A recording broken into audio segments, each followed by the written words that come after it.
آج کا سبق سورہ بقرہ کی آیت نمبر 197 سے ہے۔ اعوذ باللہ من الشیطان الرجیم، بسم اللہ الرحمن الرحیم۔ الحج اشہر معلومات، فمن فرض فیہن الحج فلا رفث ولا فسوق ولا جدال فی الحج، وما تفعلوا من خیر یعلمہ اللہ، وتزودوا فإن خیر الزاد التقوی واتقون یا اولی الالباب۔ حج کے چند مہینے معلوم ہیں، جو شخص ان میں حج کو فرض کر لے تو نہ وہ شہوانی کام اور بات کرے اور نہ نافرمانی کرے اور نہ جھگڑا کرے حج میں، اور جو نیکی تم کرو گے اللہ تعالیٰ اسے جان لیں گے، اور تم سامان سفر لے لیا کرو، بے شک بہترین سامان سفر تقوی ہے، اور مجھ سے ڈرو اے عقل والو۔ اس آیت مبارکہ میں اللہ تبارک و تعالیٰ نے کئی باتیں ارشاد فرمائی ہیں۔ پہلی بات تو یہ ارشاد فرمائی کہ حج کے مہینے مقرر ہیں۔ حدیث کے مطابق شوال، ذوالقعدہ اور ذوالحجہ کے پہلے 10 دن یہ حج کے ایام ہیں۔ ان کا مطلب یہ ہے کہ شوال المکرم میں عام طور پہ لوگ حج کی تیاریاں شروع کر دیتے ہیں، اور پہلے زمانے میں لوگ شروع کر دیا کرتے تھے۔ لوگ اونٹوں پہ، گدھوں پہ، گھوڑوں پہ، خچروں پہ جایا کرتے تھے، اور کئی مہینے پہلے، ایک دو مہینہ پہلے تیاری شروع کر دیا کرتے تھے۔ اور اس کا مطلب یہ بھی ہے کہ شوال کے مہینے سے حج کا احرام باندھنا جائز ہے۔ اس معنی میں یہ حج کے مہینے ہیں، ورنہ حج جو ہوتا ہے وہ 5 دنوں میں ہوتا ہے، 8، 9، 10، 11، 12 ذوالحجہ، ان میں حج ہوتا ہے۔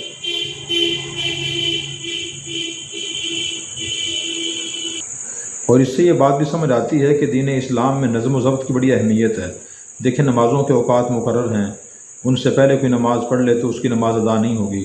اسی طرح رمضان المبارک کا یہ روزے جو ہیں ان کے بھی دن مقرر ہیں، رمضان کا مہینہ، اور سال گزرنے کے بعد زکوٰۃ فرض ہوتی ہے۔ اور اسی طرح حج کے بھی اللہ تعالیٰ نے وقت مقرر فرمایا۔ یہ نہیں فرمایا کہ جب جس کا دل چاہے حج کر لیا کرے، وہاں جائے چکر لگا لیا کرے، نہیں، اجتماعیت کو اہمیت دی ہے۔ اکٹھے ہو کر لوگ کام کریں، ایک وقت میں کریں، اور مخصوص دنوں میں کریں۔ اب حج مخصوص دنوں میں ہوتا ہے، پوری دنیا سے لاکھوں لوگ اکٹھے وہاں ہوتے ہیں، اور وہ اکٹھے ہی طواف کرتے ہیں، سعی کرتے ہیں صفا مروہ کی، اور اسی طرح عرفات جاتے ہیں، مزدلفہ جاتے ہیں، منی جاتے ہیں، رمی کرتے ہیں، قربانی کرتے ہیں، حل کراتے ہیں۔ تو اجتماعیت کی بڑی اہمیت ہے کہ لوگ جتنا ہو سکے اکٹھے ہو کر رہیں، اکٹھے کام کریں، علیحدہ نہ ہوں۔ پھر اس کے بعد فرمایا کہ جس نے ان مہینوں میں خود پہ حج فرض کر لیا، حج فرض کرنے سے مراد ہے اس نے حج کا احرام باندھ لیا اور نیت کر کے تلبیہ پڑھ لیا، پھر وہ 3 کاموں سے خاص طور پہ اجتناب کرے۔ نمبر 1، رفث سے بچے۔ رفث کا مطلب ہوتا ہے کہ جو میاں بیوی کے تعلقات ہوتے ہیں اس سے اجتناب کرے، اور اسی طرح ان کی باتوں سے بھی اجتناب کرے، ایسی کوئی بات نہ کرے۔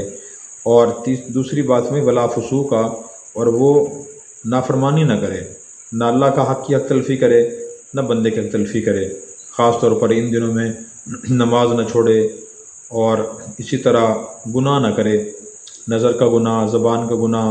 زبان سے مثلاً غیبت ہوتی ہے، چغلی ہوتی ہے، الزام تراشی ہوتی ہے، اور اسی طرح کسی کی دل آزاری ہوتی ہے، جھوٹی گواہی ہوتی ہے۔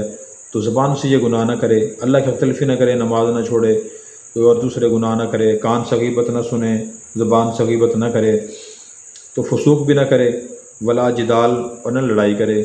اس لیے کہ حج کے موقع پر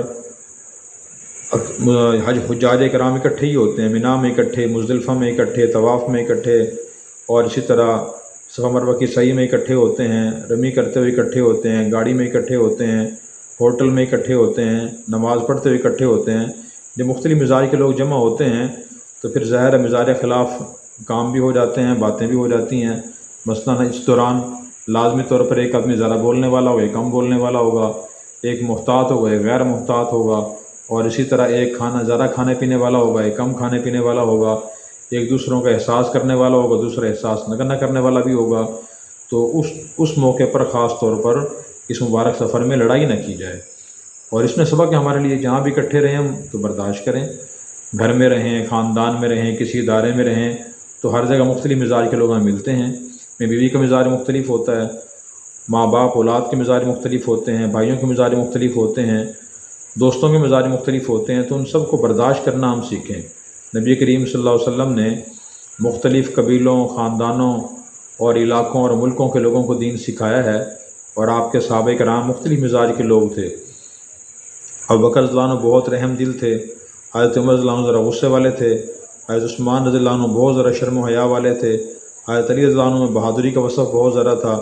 دیکھیں مختلف مزاج کے لوگ تھے، سب کو آپ نے جوڑ کے رکھا ہے۔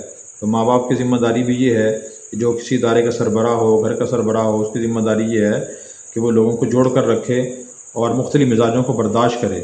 ہم اپنا برداشت کا مزاج بنائیں۔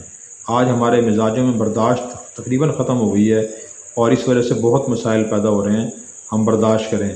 جیسے ایک باغ میں مختلف رنگ کے، مختلف خوشبو کے پھول ہوتے ہیں، تو اسی طرح ہم یہ سمجھیں کہ گھروں میں اور مختلف مقامات پہ مختلف مزاج کے لوگ ہوتے ہیں، تو اس لیے ان کو ہم برداشت کرنے کی کوشش کریں، میں کہ لڑائی نہ کریں۔ اور نبی کریم صلی اللہ علیہ وسلم نے ارشاد فرمایا کہ جس شخص نے ایسا حج کیا، اس نے اس میں کوئی نافرمانی نہیں کی، لڑائی جھگڑا نہیں کیا، تو وہ گھر اس طرح واپس لوٹ کر آئے گا کہ یومن ولدت امہ، اس دن کی طرح جس دن وہ پیدا ہوا تھا۔ جیسے پیدائشی بچہ تمام گناہوں سے پاک صاف ہوتا ہے، تو جو شخص اس طرح دینی تعلیمات مطابق حج کرتا ہے، حج مبرور اسے کہا جاتا ہے، تو وہ آدمی گناہوں سے پاک صاف ہو کے آتا ہے۔ ایک اور حدیث میں الحج المبرور لیس له جزاء الا الجنہ، حج مقبول مبرور جو دین کی تعلیمات کے مطابق ہو، اس کا بدلہ جنت ہی ہے، اس سے کم بدلہ نہیں ملے گا۔ تو بہرحال ان چیزوں کا خاص خیال کرنا ہوتا ہے۔ سفر حج مشقت والا سفر ہے، بہت خرچے والا سفر ہے۔ آدمی گھر چھوڑ کے جاتا ہے، اپنا کاروبار چھوڑ کے جاتا ہے، اور دوسرے ملک میں جاتا ہے، مختلف مراحل سے گزرتا ہے، تو اس وقت اس کی خاص طور پہ مشق ہو رہی ہوتی ہے، اس کی ٹریننگ ہو رہی ہوتی ہے برداشت کرنے کی۔ پھر اس کے بعد میں جو تم خیر کا نیکیہ کام کرو گے اللہ جان لیں گے اسے۔ تو جب بھی انسان کو نیک کام کرے تو اس نیت سے کرے اللہ کے علم میں آ رہا ہے، اللہ مجھے اس کا بدلہ دیں گے۔ پھر فرمایا وتزودوا، کہ تم سامان سفر لے لیا کرو۔ یہ بات خاص طور پہ اس لیے ارشاد فرمائی کہ حضور کے زمانے میں یمن کے جو لوگ حج کرنے کے لیے آتے تھے وہ سامان سفر لے کے نہیں آتے تھے، نہ کھانے پینے کا سامان پاس ہوتا تھا۔ لوگ انہیں کہتے کہ آپ سامان لے لیں، وہ کہتے ہیں نحن متوکلون، ہم تو اللہ پر بھروسہ کرنے والے ہیں۔ لیکن جب سفر کے دوران انہیں ضرورت پیش آتی کھانے کی، پینے کی اور چیزوں کی، تو لوگوں سے مانگتے تھے، اے حاجی ذرا پانی دینا، حاجی ذرا ستو دینا، حاجی فلان چیز دینا۔ تو اللہ تعالیٰ نے اس سے منع فرمایا کہ تم سامان سفر ساتھ لے کے چلا کرو۔ اس میں ہمارے لیے بھی ہدایت اور سبق ہے، سفر پہ جائیں۔ دنیا کا سفر ہو، گاڑی میں جا رہے ہیں تو اپنے گھر سے جو ضروری سامان ہے وہ ساتھ لے کے چلیں، کھانا پانی وغیرہ۔ اس طرح گھر سے دکان پہ جا رہے ہیں، کسی دفتر جا رہے ہیں، آفس جا رہے ہیں، تو جو ضروری سامان ہے وہ ساتھ لے کر چلیں۔ موسم کے مطابق آدمی کا لباس ہو، موسم کے مطابق پاس اس کی چیزیں ہوں، سامان سفر لینا چاہیے۔ اور اس میں یہ سبق بھی ہے کہ توکل کا مطلب یہ نہیں کہ آدمی اس باب کو چھوڑ دے اور کہ میں نے اللہ بھروسہ کر لیا۔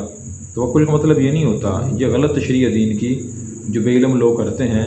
جو دین ہمیں بتاتا ہے توکل، وہ دینی اور شرعی توکل یہ ہے کہ آدمی جو بھی کام کرنا چاہے اس کام کے جو اسباب، جو تدابیر، جو ذرائع اس کے بس اور اختیار میں ہیں انہیں اپنائے، انہیں بروئے کار لائے اور ان کو اختیار کر کے پھر دل سے یقین کرے کہ میرے اللہ کی ذات پہ بھروسہ ہے کہ اللہ تعالیٰ انشاءاللہ میرا یہ کام کر دیں گے۔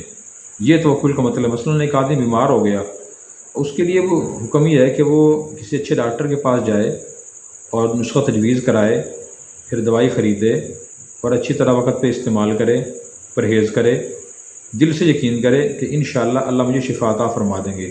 یہ صحیح توکل ہے۔ ایک آدمی بے روزگار ہے تو وہ آدمی اپنے رزق حلال حاصل کرنے کے لیے کہیں جائے، کام تلاش کرے، پوری کوشش جد و جہد کرے اور دل سے یقین کرے کہ انشاءاللہ اللہ تعالیٰ مجھے کام عطا فرما دیں گے، مجھے رزق عطا فرمائیں گے۔ یہ توکل کا صحیح مطلب ہے۔ توکل کا مطلب یہ نہیں ہے کہ آدمی بیمار ہے تو دوائی استعمال نہ کرے، پرہیز نہ کرے، ڈاکٹر کو چیک اپ نہ کرے کہ اللہ تعالیٰ خود ہی ٹھیک کر دیں گے۔ یہ بات درست نہیں ہے، یہ توکل نہیں ہے۔ اسی طرح یہ بھی توکل نہیں ہے کہ آدمی گھر بیٹھ کے وظیفہ پڑھتا رہے یا دعا کرتا رہے یا کہے جی اللہ تعالیٰ خود ہی کوئی رزق بھیج دیں گے۔ یہ توکل نہیں ہے، یہ غلط تشریح توکل کی۔ تو صحابہ کرام اور حضرت صلی اللہ علیہ وسلم سارے وہ توکل ایسے ہی کرتے تھے کہ اسباب اختیار کرتے تھے، اس کے بعد پھر نتیجہ اللہ پہ چھوڑ دیا کرتے تھے۔ تو اس لیے ہمیں سمجھ کر عمل کرنا چاہیے۔ اللہ تعالی ہمیں دین سمجھ کر عمل کرنے کی توفیق عطا فرمائے۔